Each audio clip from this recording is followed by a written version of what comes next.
बंगाल से बाहिरनी के चाल ह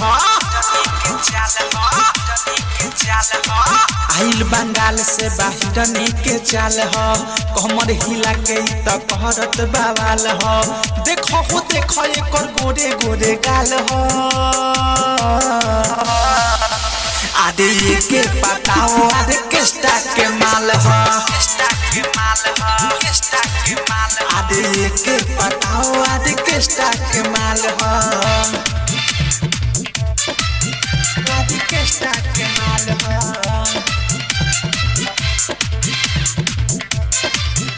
आदे केस्टा के माल ह आदे केस्टा के माल ह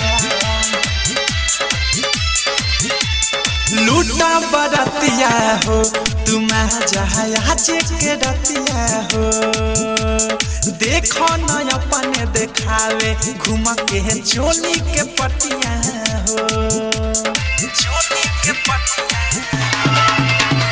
लूटा बरतिया हो तुम जहाज के रतिया हो देखो न अपने देखावे घूम के चोली के पटिया हो बाते गजब कोलाई बायजब के चीज हाथ भीतरी घुसा के सदये के गीज ढोढ़िए कर देख 2 इंच खाल ह आदे के बताओ आदे केस्टा के माल ह आदे के बताओ आदे केस्टा के माल ह आदे केस्टा के माल ह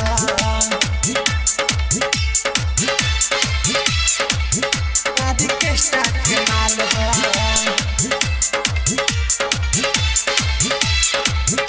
आदे केस्टा के माल ह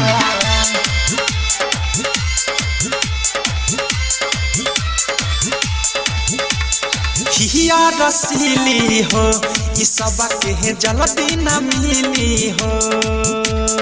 डीजे पर कमर हिलावे एक करोड़ रुपया कटीली हो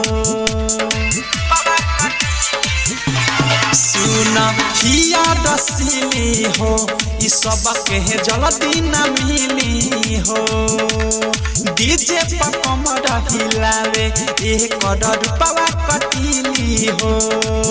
कके चुमा चाटिए करची खसावाद भूल जाइब पुरन की के आई न याद देख के फरमा के सभे बेहाल हो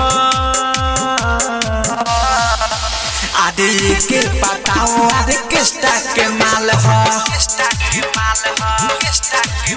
आदे के बताओ आदे केस्टा के माल ह आदे केस्टा के माल ह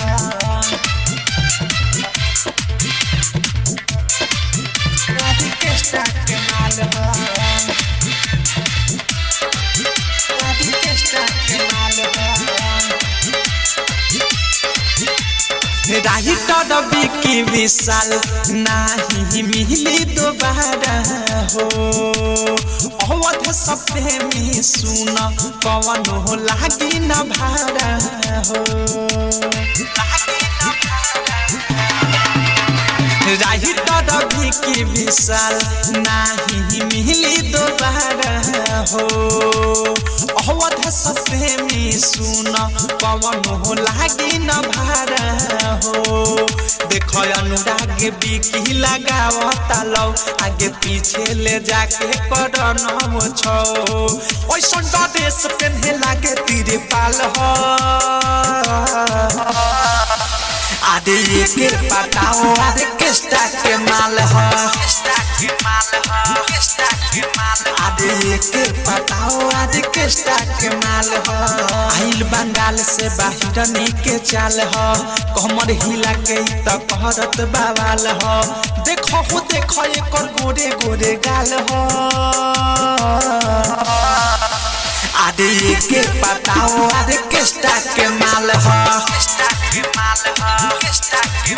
आदे के बताओ आदे केस्टा के माल ह।